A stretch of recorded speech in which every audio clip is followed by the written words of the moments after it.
រាត្រីបានជួបថ្ងៃមួយទូតាមតាវិញគឺជាវាសនាដែលបានចាពីបពេចិត្តសំតថាអត់កងវ៉ៃបងមិនបែកចិត្តទេនេះមិនចូលចំចាំ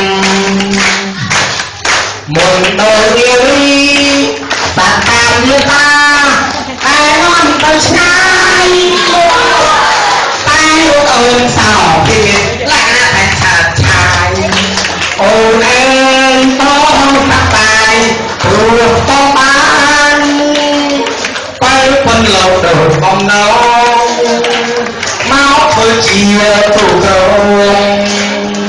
លោកគេអោទូតាលោកគេអោទូតា